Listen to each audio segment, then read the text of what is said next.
Hey, salut à tous les gars, c'est Reigns, j'espère que vous allez tous très très bien, moi ça va nickel. On se retrouve aujourd'hui pour parler du film que j'attendais le plus en cette année 2025, c'est-à-dire Mission Impossible, The Final Reckoning, vous l'avez vu au titre.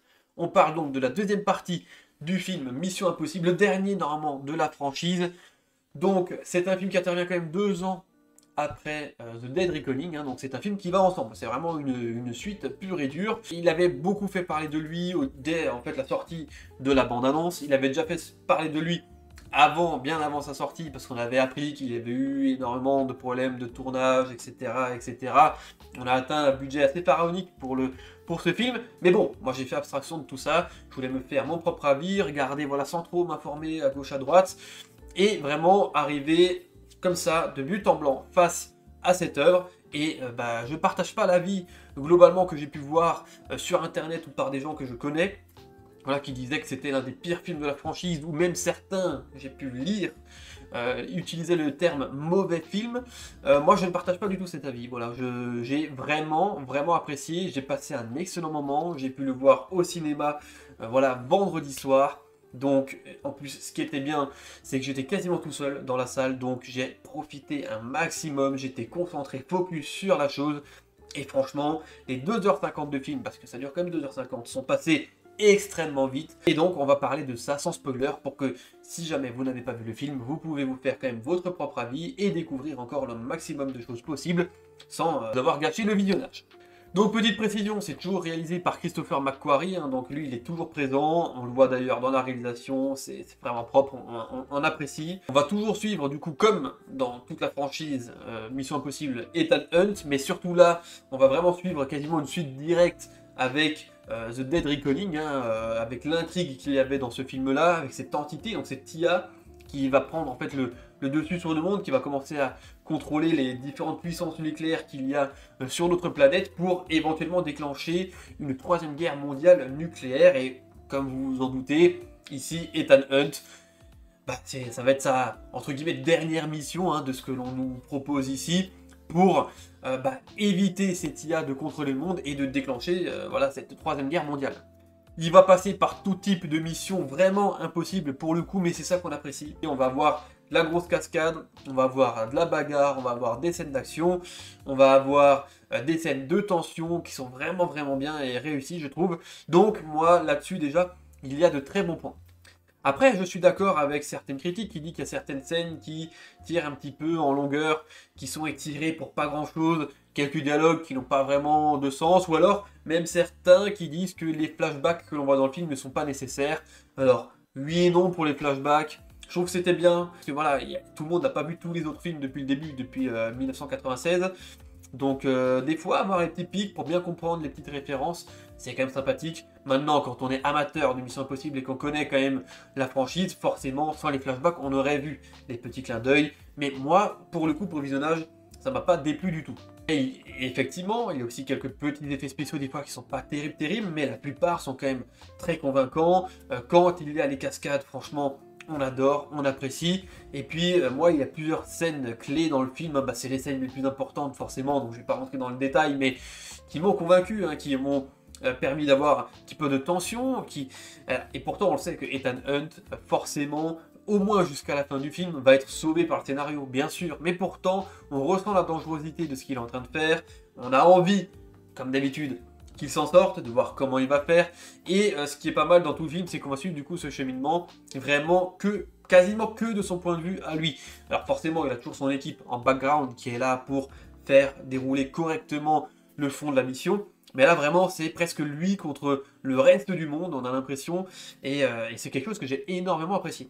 Il y a quelques scènes d'humour qui sont aussi pas mal parce que c'est l'humour à la Mission Impossible, donc c'est pas l'humour lourdingue que l'on a dans les films américains de ces dernières années. On a de la cascade encore une fois en dur et ça pareil, ça fait du bien, c'est beau quand t'es au cinéma, tu prends une claque, tu dis putain mais c'est génial, il y a des trucs qui sont à couper le souffle, donc c'est vraiment excellent.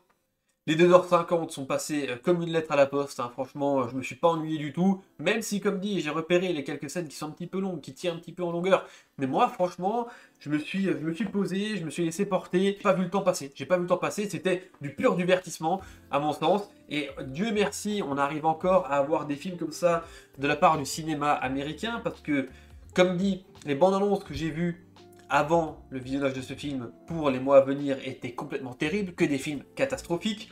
Les derniers films que j'ai pu regarder, voilà, les plus récents, on va dire, étaient aussi d'une monstruosité pas possible. Donc, c'est vrai que quand on arrive sur ce genre de film-là, là on est bien. On retrouve foi un petit peu au cinéma américain, avec quelque chose du coup de spectaculaire, avec quelque chose d'héroïque, encore une fois, comme ils ont l'habitude de le faire normalement, quand c'est bien fait, quand c'est bien dirigé, quand il y a le budget pour, et encore, des fois c'est fou, il y a du budget dans pas mal de films, et malheureusement, ils sont terribles, je pense, à tous ces films Marvel, à tous ces films de merde là qu'on veut plus voir, hein. Je suis désolé de dire les termes pour le coup, mais je préfère 1000 fois regarder The Final Reckoning que quasiment toutes les daubes qui sont sorties ces derniers temps. Alors attention, je ne dis pas que c'est le film parfait, attention, mais voilà, il y a du pour, il y a du contre, mais en tout cas, moi, c'est un film que j'ai énormément apprécié, que j'aurais facilement envie de redécouvrir encore une fois, que ce soit dans mon salon, dans les conditions les plus légales possibles.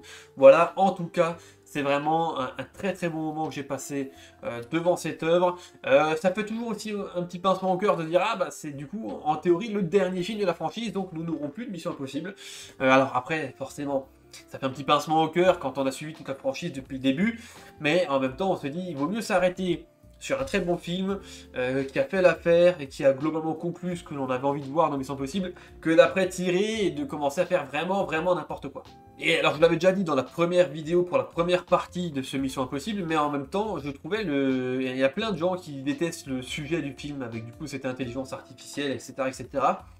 Moi, je trouve que c'est bien utilisé, vu le contexte actuel des choses, l'évolution de l'IA, comme on peut la voir, tous les questionnements qu'on s'était posés sur est-ce que l'IA va contrôler le monde, voilà, toutes les questions qu'on a eues dans l'actualité ces derniers temps. Avec ce film-là, on est vraiment intégré dedans.